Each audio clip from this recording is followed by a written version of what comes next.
have a committee that's called Physical Site, but we should have. Grant's very interested in what's happening with our whole physical thing, so he's going to talk to you today about what I call the physical site. You going to stand out or going to sit down? Okay.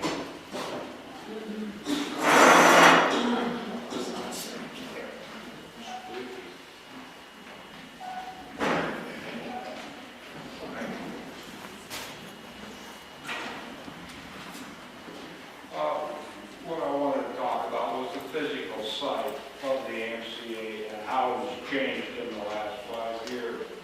And there was a challenge to the new board that they do the same, try to improve this facility and make it into something better.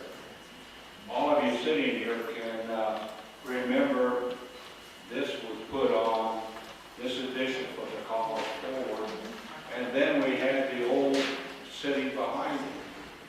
So we decided it was time to clean it up, make it look better, so we redid that. We had a stage that wasn't being used, and the area underneath was for storage, and so we took it out, put a phony wall in there, put doors on it. Now we have a place to store all the materials. We cleaned up the place, we made it look better, we put shutters on it, and we added curtains. Put an awning outside so you could sit outside on the deck and enjoy it. Put a railing up here so you wouldn't fall over the edge of the wall there. Took a return and put it on the wall. Took an old golf course that needed rebuilding and redid it. Took a shuffleboard court that was not used, fixed it up, and now it's in use. Had a swimming pool to laminate, we fixed it. We put a new pebble deck in there, and now we've got a brand new beautiful pool. Took the restrooms that were outside, that were shabby and run down, and fixed it. Turned it into a nice dressing room with showers and toilets and everything that worked. Took the front entry.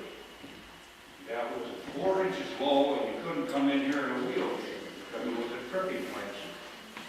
So one day, having nothing better to do, rented a jackhammer, and I tore the old one out, set a form, and poured it back the next day.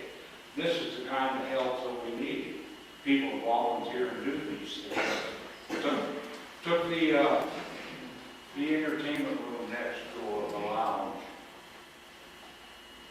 Had an ugly chase up there. It came out with 8 feet wide. Took that chase, shrunk it up, redid the pipes and the HVAC at that point. Took the old wood beams that were there, cleaned them up, wrapped them, redid the whole room. Put the carpeting in, looks good. We put in the little 2-foot squares.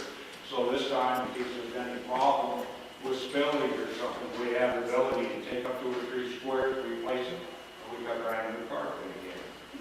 Redid the kitchen. The kitchen was a total disaster. We took that kitchen, and the first thing we did was hire an electrician.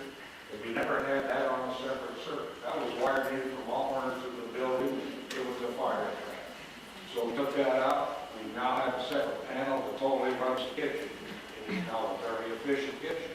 I went across the street with J.R. Fresh too, where when they were doing the PFW, and he was showing me at that time what they were going to do in their kitchen with stainless steel and everything.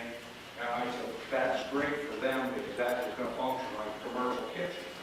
We don't want a commercial kitchen. We don't want a hood. We don't want this. What we want is a kitchen that's friendly to the members. The membership can go back in there, it's got a simple stove. We can operate the stove and away we go. We don't have anything elaborate. The only thing we have in the kitchen that's the least bit elaborate are some enzymes that we ask you when you're through washing the dishes and the grease that goes down into the system. We ask you to put a couple tablespoons of the enzymes in there, because these enzymes then get into the piping and go to the septic and they eat the grease. Jack and I, we had problems in the kitchen when we were remodeling. It wasn't draining, and we had to find out where the septic was. We had no records here.